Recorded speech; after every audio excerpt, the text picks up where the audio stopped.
Il est 20h à Kinshasa, 1 heure de plus à Kasongo dans le Maniema. C'est l'heure de votre journal. À la une ce soir, près de 500 réfugiés ont traversé aujourd'hui la frontière du Burundi vers la République démocratique du Congo. C'est un retour volontaire encadré par le Haut Commissariat aux réfugiés et le gouvernement burundais. Les premières images, vous le verrez dans ce journal.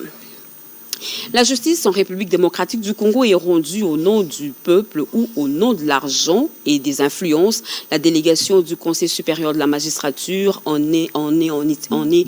itinérance à Kolwezi pour évaluer le mal du secteur et rectifier les tirs. Et pour finir, des files injustifiées et sans réelle cause sur les artères de Kinshasa sont de retour. Les bouchons interminables dans toutes les directions sans aucune mesure concrète ne donnent aucune satisfaction. On dirait que tout le monde a commencé étonnamment à s'y accommoder. Nos reporters sont descendus sur le terrain. Vous le suivrez dans ce journal. Voilà pour les titres. Mesdames et messieurs, bonsoir et très heureuse de vous retrouver à travers cette grande édition d'informations sur la chaîne nationale. L'anarchie, nous l'avions dit, a repris de plus belle sur les artères principales de Kinshasa. Les embouteillages monstres ont refait surface. Les véhicules non en règle ont droit de citer. Les motocyclistes communément appelés Wewa font la loi sur la chaussée. Sous le regard impuissant des agents de l'ordre, on observe malheureusement un relâchement de la vis serrée pourtant pour désengorger les villes de Kinshasa. Un constat de Mireille Ndekiami. La situation des embouteillages monstres à Kinshasa présente un bilan mitigé. Après un apaisement observé lors du lancement de contrôle des documents de bord exigés à chaque conducteur, l'on assiste aujourd'hui à un retour de bouchons malgré l'assainissement du parc automobile à Kinshasa. Le boulevard Seine l'illustre si bien. Des embouteillages saturés dès les premières heures de la journée, mettant ainsi en difficulté la mobilité des conducteurs. Même les ambulances ne sont plus une priorité. Ici, cette ambulance était obligée de prendre le sens unique. Les observateurs constatent que le déploiement de 3000 agents pour contrôle est presque rare sur certains artères de la capitale. Un autre fait à relever est que le contrôle par les agents cause un ralentissement important sur la chaussée. À ces tableaux sombres s'ajoute la mauvaise gestion de motocyclistes communément appelés Wewa qui se démarquent par le non-respect du code de la route. Il y a lieu d'interpeller les autorités de trouver une solution efficace et pérenne à cette problématique de la circulation routière à Kinshasa. Les rocades de Kinshasa, long de 73 km de construction, ont reçu la visite du conseiller spécial du chef de l'État en matière de sécurité et de l'assistant personnel du président de la République. La pluie qui a arrosé la ville de Kinshasa ce jeudi n'a pas empêché cette visite effectuée sous les explications du directeur général de la CGT, Anita Luamboa et Robert Kalimba. C'est sous une fine pluie, symbole de bénédiction divine pour le projet, que le directeur général de l'Agence congolaise des grands travaux a conduit au matin de ce jeudi 23 avril 2026 la visite du projet des rocades de Kinshasa par le conseiller spécial du chef de l'État en matière de sécurité, le professeur Cachemire Eberand Kolongele et l'assistant personnel du chef de l'État, Paul Mundela. Au quartier Mbouma, où le site érosif a été maîtrisé, Nikonzaouzao a fait le topo complet du projet. Il explique les étapes franchies par ce travail remarquable réalisé par 6 SA et ses sous-traitants. 73 km de route en cours de revêtement après d'importants travaux de terrassement, plusieurs ouvrages de franchissement dont 3 ponts allant de 180 à 90 mètres de portée. Une opération d'expropriation de grande envergure avec plus de 3000 propriétaires impactés sont là, entre autres, les renseignements mis à la disposition des visiteurs qui saluent le travail abattu à l'issue de la visite. Paul Mundela est assistant personnel du président de la République. Je suis quand même stupéfait de ce travail qui est effectué. Il faudrait que cet ouvrage soit livré afin de désengorger un peu la ville et que les citoyens puissent palper du doigt et vivre cette merveille. Il faudrait que nous, citoyens, nous puissions nous approprier et prenons bien soin de cet ouvrage. Le tracé des rocades sud-est et sud-ouest passe par des collines qui ne devraient pas être occupés par des habitations, le directeur général de l'ACGT a saisi l'occasion pour alerter sur l'occupation de ces endroits fragiles qui pourraient nuire à la survie de la route réalisée. Tout le monde doit s'approprier de ce bijou parce que si aujourd'hui on ne fait rien sur cette route-ci, vous allez voir que dans quelques jours on va encore construire des maisons, qu'on va encore venir détruire, qu'on va encore exproprier. Et bien tout l'argent qui pourrait servir de travaux ailleurs va encore être consommé ici pour des choses que nous aurons dû éviter. Les rocades sud-est et sud-ouest font partie du lot des projets de la CGT qui tient à les livrer d'ici fin 2027. Respect à la femme, c'est le credo prononcé par les femmes parlementaires de la Chambre basse du Parlement pour dénoncer le non-respect observé dans les propos d'un certain communicateur à l'endroit de la chef du gouvernement. Elles s'insurgent contre toute attaque vis-à-vis de la première ministre Judith Souminois. Elles appellent la justice à poursuivre toute personne ayant tenu des propos injurieux. On l'écoute. Nous, femmes députées nationales, réunis au sein du réseau des femmes parlementaires, exprimons par la présente notre vive indignation et condamnons fermement les propos outrageants, injurieux et inadmissibles tenus par un monsieur qui dit s'appeler dinosaure et d'autres à l'endroit de son Excellence Madame la Première ministre Judith Souminois Toulouka. Ce qui a été proféré ne relève ni du débat démocratique, ni de la contradiction politique, ni encore de la liberté d'opinion. Il s'agit d'un dérapage grave, d'une atteinte intolérable à la dignité de la femme et d'un avilissement inacceptable de la parole publique. Au-delà de la personne de la Première ministre, ces propos portent atteinte à toutes les femmes congolaises, particulièrement à toutes celles qui assument des responsabilités publiques au plus haut niveau de l'État. Nous refusons avec la dernière énergie que la femme congolaise soit ainsi livrée à la vindicte, à l'injure et à la déconsidération. Par conséquent, nous dénonçons et condamnons fermement tous les propos injurieux visant la Première ministre, appelons les instances compétentes à engager des poursuites judiciaires contre toute personne qui, dans ses prises de position, violerait les lois en vigueur, exhortons l'ensemble des acteurs politiques, leaders d'opinion et des citoyens à faire preuve des retenues, des responsabilités et de respect envers la fonction de Premier ministre.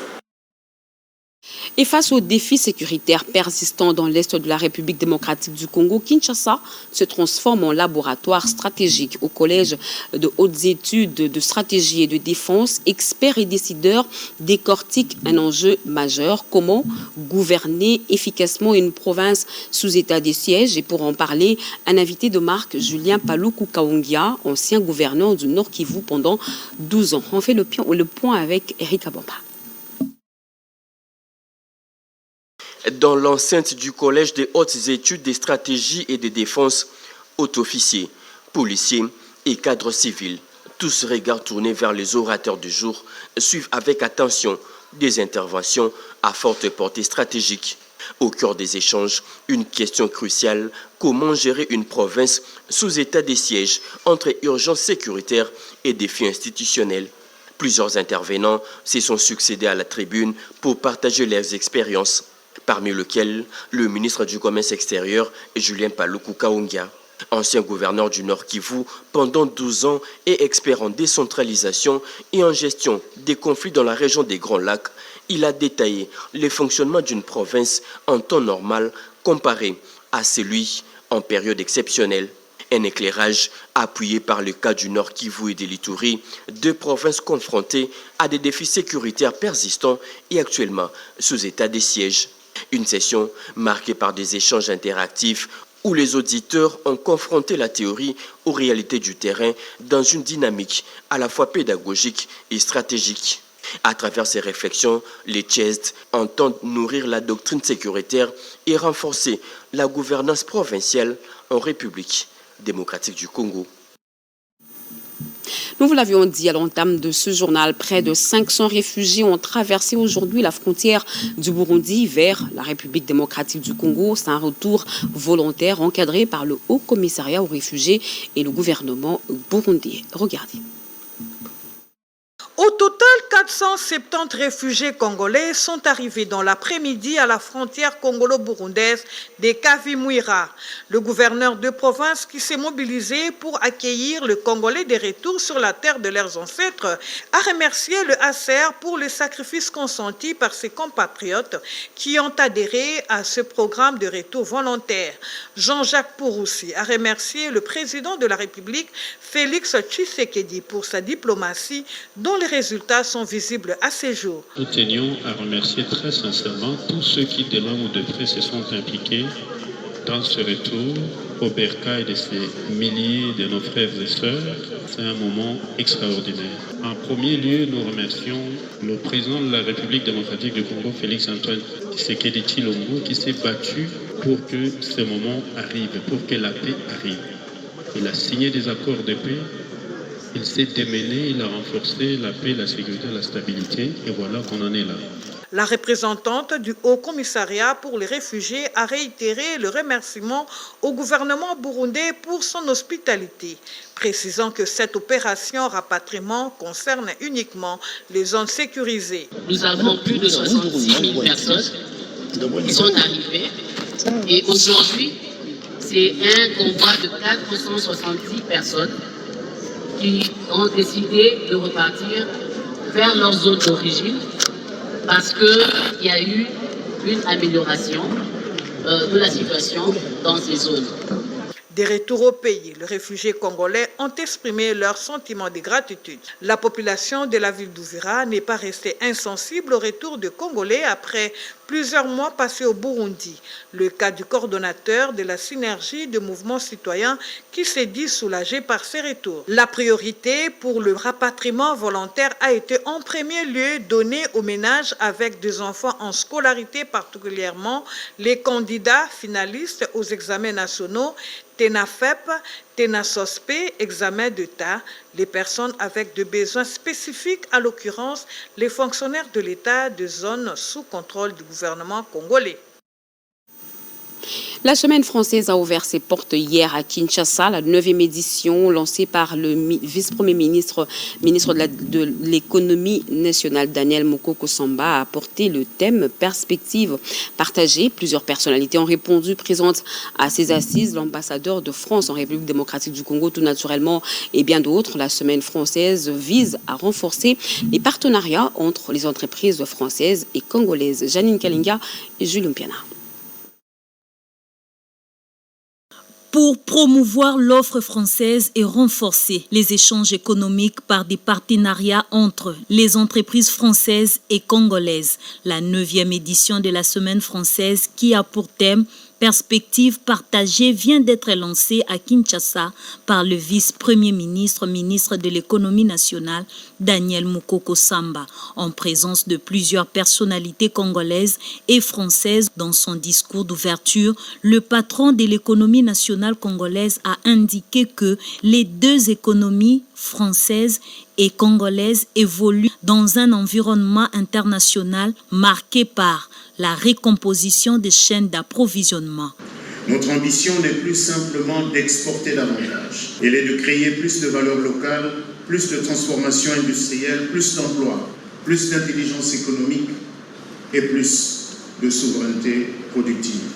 Bien avant, le président de la Fédération des entreprises du Congo, Robert Malumba, a fait savoir que la participation de la FEC à ces tribunes s'inscrit dans une logique claire, celle de promouvoir un climat des affaires attractif. Pour sa part, l'ambassadeur de France accrédité en République démocratique du Congo, Rémi Maréchaux, a salué l'organisation de cette édition et remercié les organisateurs. L'ambassadeur congolais à Paris, Émile Ngoyi, a souligné que la Semaine française est un cadre macroéconomique stable et des conditions permissives pour relancer la machine économique.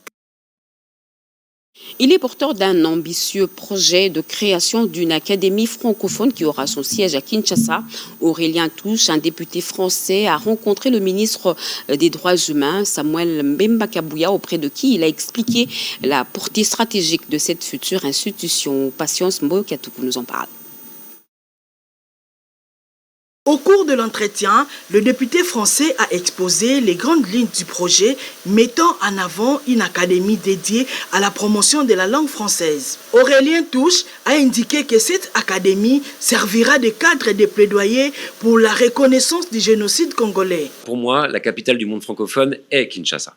C'est dans République démocratique du Congo qu'il y a le plus de locuteurs francophones et cette langue doit pouvoir maintenant trouver finalement un lieu, un centre névralgique qui soit ici en Afrique, et ça ne peut être à mon sens qu'à Kinshasa. Et cette académie, pourquoi je suis venu en parler au ministre des Droits humains, doit porter sur les aspects d'évolution de la langue française, mais doit aussi porter sur les valeurs et la question des droits humains. Cette académie francophone, elle viserait finalement à effectivement prendre en compte l'évolution de la langue française, mais aussi à dire que le monde francophone doit être celui qui est le plus exemplaire sur la paix et les droits humains. Moi, comme parlementaire français, je suis prêt à m'engager avec d'autres collègues pour que la reconnaissance de génocide soit enfin adoptée par l'Union européenne. Et évidemment, les députés français doivent pour ça être en premier plan. Par ailleurs, il y a lieu de noter que le ministre Samuel Mbemba Kabouya a apprécié cette initiative qui est d'une grande utilité et entre dans le cadre de ses attributions consistant notamment à implémenter la justice transitionnelle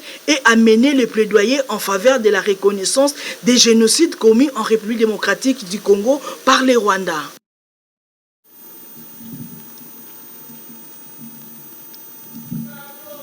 Une importante mission du Conseil supérieur de la magistrature conduite par son président Dieudonné Kamoleta se trouve présentement dans la province du Lualaba. L'objectif affiché est de diagnostiquer sans filtre l'état de la justice rendue aux justiciables. C'est une itinérance qui porte toutes ses attentes. Des résumés avec Edith Chela. À Kolwezi, capitale mondiale du cobalt dans la province du Lualaba, le président de la Cour constitutionnelle et président du Conseil supérieur de la magistrature, Dieudonné Kamoleta, s'est plongé au cœur des réalités judiciaires. À ses côtés, une délégation de haut niveau, dont le procureur général près la Cour de cassation, Firmé Vondé, et le secrétaire permanent du Conseil supérieur de la magistrature, Télésphore Ndobakilima. Tous prennent part à cette mission d'itinérance judiciaire à fort enjeu, diagnostiquer sans filtre l'état de la justice congolaise. Sur le terrain, le rythme est soutenu, pas de répit. Le président du Conseil supérieur de la magistrature et sa suite ont parcouru sans relâche les différentes juridictions de Kolwezi, à commencer par la cour d'appel, les tribunaux civils et militaires, ainsi que leurs parquets. Mais au-delà des murs, ce sont des voix qui comptent. Mercredi 22 avril, à la cour d'appel du Lualaba, le président du Conseil supérieur de la magistrature a changé de posture. Du matin au soir, il s'est mis à l'écoute de la population au cœur même des institutions judiciaires. Tour à tour, il a échangé avec le bâtonnier, les avocats, les défenseurs judiciaires, la société civile, les responsables religieux, ainsi que les opérateurs économiques. Tous dénoncent les failles d'un système judiciaire sous pression. Ici, pas de protocole pesant. Jusqu'au coucher du soleil, Dieudonné Kamoleta s'est mis au service de la communauté. Il observe, écoute et échange. Un seul objectif, comprendre les doléances des justiciables et des auxiliaires de justice pour mieux réformer. En parallèle, le procureur général a mené une inspection des parquets civils, du ressort ainsi que de la prison de Dilala afin d'évaluer les conditions de fonctionnement des services judiciaires. Prochaine étape de cette mission, une visite d'inspection annoncée à Fungurume pour poursuivre cette immersion auprès de la justice congolaise. Faire du numérique un levier central de développement et renforcer l'activité du marché congolais auprès des investisseurs et internationaux, c'est le cheval de bataille du ministre de l'économie numérique, Augustin Kibasa Maliba, qui vient de sceller à Washington, aux États-Unis, un accord avec la firme américaine Equity Group Holding, Karen Kankolongo, Nonom Mansekou et Guilain Mukunga. En mission officielle aux États-Unis, le ministre de l'économie numérique Augustin Kibasa Maliba intensifie les échanges en vue d'accélérer la transformation digitale du pays. Il a reçu une délégation du groupe Equity Group Holding conduite par James Mwangi avec à ses côtés Sarah Kabira, Willy Moulamba et Hugues Folebo-Ketchou. Au cœur des discussions, la volonté d'Equity Bank de s'allier au ministère pour soutenir la digitalisation de la République démocratique du Congo, notamment à travers des solutions innovantes favorisant l'inclusion financière. Le ministre a salué cette démarche et a insisté sur l'urgence d'aboutir à un partenariat concret.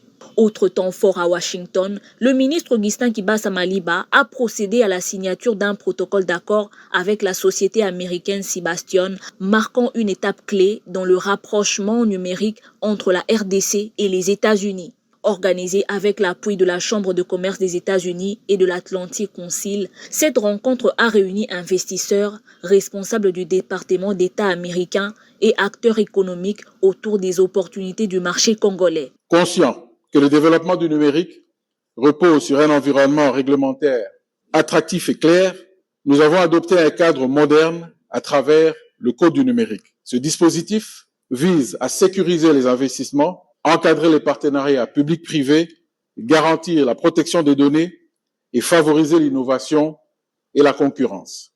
La République démocratique du Congo est ouverte aux investissements américains dans le secteur du numérique. Devant cet auditoire, le ministre a positionné la République démocratique du Congo comme une future puissance numérique régionale forte de son important potentiel démographique.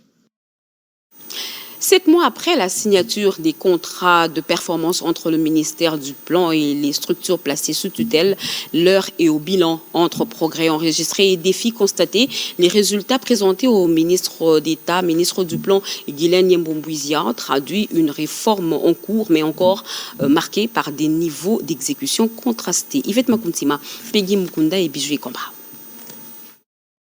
Ils avaient promis des résultats 7 mois plus tard, l'heure des comptes a sonné. Sous la conduite du ministre d'État au plan et de la coordination de l'aide au développement Guylaine Nyemboumbouizia, plusieurs établissements publics, notamment l'Agence nationale pour la promotion des investissements, l'Institut national de la statistique INES et l'unité de la coordination du partenariat public-privé UCPP, ont présenté leurs résultats pour l'exercice 2025. Un bilan globalement encourageant, 61% des actions prévues ont été exécutées de manière satisfaisante. Mais tout n'est pas rose, près d'un quart des engagements, soit 24%, restent sans réalisation. Il est impérieux de réaliser que le véritable défi tient à notre capacité réelle à exécuter nos engagements. Il est vrai que les résultats présentés mettent en évidence des écarts significatifs en termes des taux de réalisation des actions, et ce, en raison des contraintes liées, entre autres, à un environnement structurel complexe et au cadre technique exigeant. Mais le plus important, c'est de maintenir allumée la flamme de la performance, l'envie de mieux faire et surtout l'efficacité de l'action. Exigence des rigueurs, suivi renforcé et fiabilité accrue, le gouvernement veut désormais imposer une véritable culture de la performance. La dite culture des performances va s'étendre à d'autres établissements sous tutelle du ministère du Plan. Kinshasa accueille la 44e conférence du district 9150 du Rotary International, représentant le président de la République, Félix-Antoine Tshisekedi Tshilombo, ainsi que le gouvernement. Le ministre de la Santé, Dr Samuel Roger Kamba, a livré un message inspiré par les interventions et idéaux du Rotary. Diane Balaka, Robert Ndaye et Guy Matondo. Ces différents délégués, au nombre de 8, sont venus des pays d'Afrique centrale, vont tenter de circoncire leurs réflexions autour du service de l'intérêt général au-delà des intérêts personnels. La présidente de l'organisation, Madame Chantal Kanyembo, a insisté sur la nécessité de transformer les intentions en actions concrètes. Aujourd'hui est le témoignage par nous de notre engagement commun à servir, à nous rassembler et à agir pour le bien de nos communautés. En venant de nos 10 pays, vous incarnez cette belle diversité qui fait la richesse et la force de notre district. Le ministre de la Santé a reconnu l'implication des Rotary Club dans les secteurs de la santé. Toutes les actions qui sont prises par le Rotary, elles sont toutes tournées autour de l'humain, de l'homme. Et le président de la République, chef de l'État, a décidé que sa politique est centrée sur l'humain. Je comprends le choix du président de me demander de venir pour le représenter ici. Le représentant de Rotary International a montré des actions de l'organisation. Les projets, ces coopérations permettent de créer des liens humains entre les communautés que nous aidons et les Rotariens, mais aussi entre les Rotariens du monde entier qui participent à ces actions. Le gouverneur du district 9150 et les directeurs généraux de la RTNC, Mme Sylvie Elengue, ont rehaussé de leur présence à cette cérémonie qui se veut un espace de partage et des actions. La conférence se poursuivra avec plusieurs thématiques et les participants seront répartis en ateliers de travail. La Banque africaine de développement et la République démocratique du Congo convolent en juste noces dans le projet Pabeya Cobalt dédié à la protection des enfants dans les zones minières. Ce projet qui franchit un cap entre dans sa phase décisive, celle de la pérennisation. Chimène Dondo.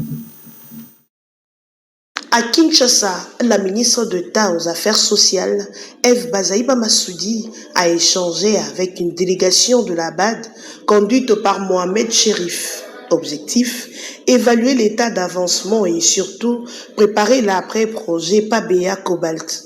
Mis en œuvre par le Fonds national de promotion et de services sociaux, ces programmes visent à retirer les enfants de mines artisanales dans la province du Lualaba et du Haut-Katanga.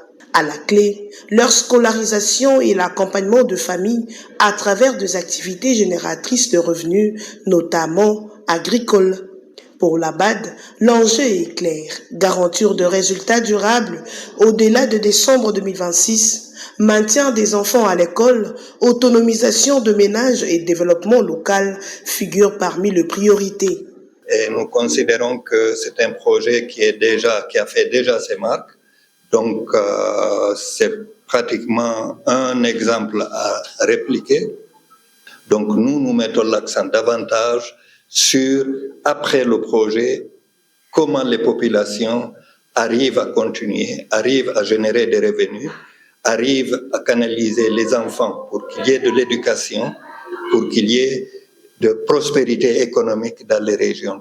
Porté par la vision du chef de l'État Félix-Antoine Tshisekedi Tshilombo, les Pabeya Cobalt s'inscrit dans la stratégie nationale de lutte contre le travail des enfants dans les mines avec un objectif ambitieux, 0 enfant dans le site minier.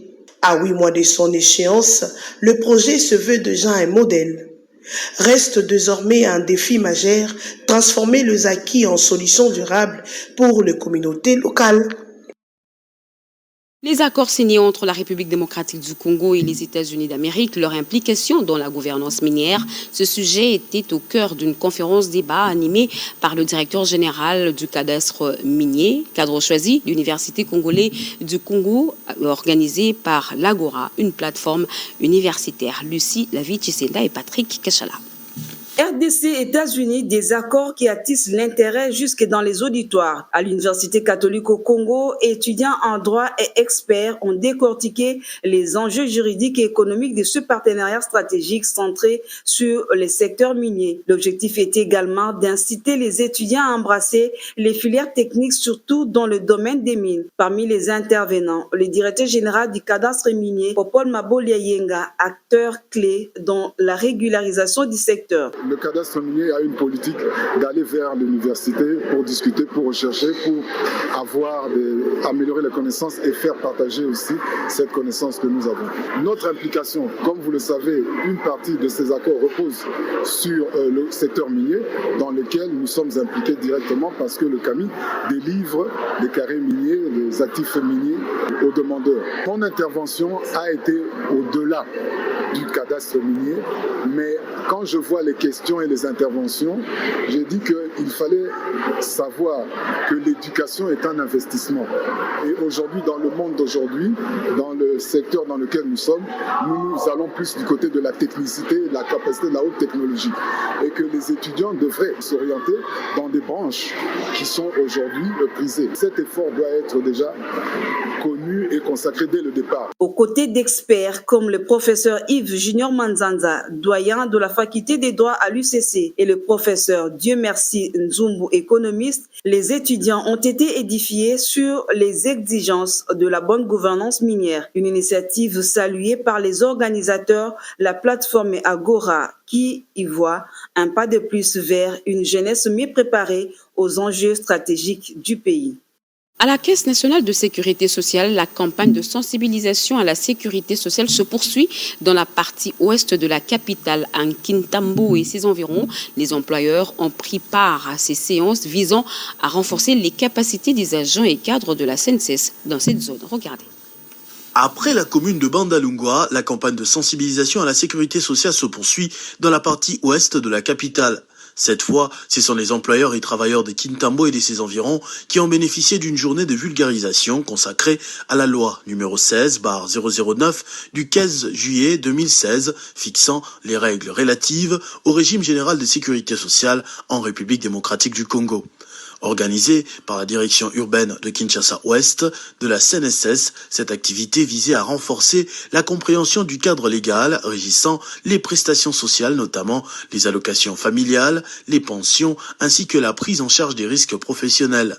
La cérémonie s'est ouverte par le mot de bienvenue du directeur urbain Alain Sekimonio, qui a salué la mobilisation des participants tout en mettant en avant l'importance de cette réforme dans la protection des travailleurs et de leurs ayants droit. Votre rôle est essentiel, notamment en ce qui concerne l'immatriculation des travailleurs, la déclaration et paiement régulier des cotisations, ainsi que le respect des dispositions légales en matière de sécurité sociale. Au cœur de cette journée, 4 modules ont été développés par les experts de la CNSS, portant respectivement sur l'assujettissement, le contrôle et les recouvrements, les prestations familiales ainsi que les pensions et les risques professionnels. Satisfaits de la clarté des explications et de la pertinence des thématiques abordées, plusieurs employeurs présents n'ont pas caché leur intérêt, saluant une initiative qui contribue à une meilleure application du dispositif légal. C'est vraiment une occasion pour nous d'amener nos difficultés à la CNSS, afin que la CNSS apporte une sorte de réponse à nos préoccupations. La rencontre s'est clôturée sur une note de remerciement avec l'engagement renouvelé de la CNSS de poursuivre ses actions de sensibilisation à travers la ville en vue de promouvoir une culture des sécurité sociale plus inclusive. Dehors de nos frontières, précisément au Moyen-Orient, l'État d'Israël commémore la fête de l'indépendance tombée le 23 avril selon le calendrier juif. Les détails dans ce récit de Jacques Ababa.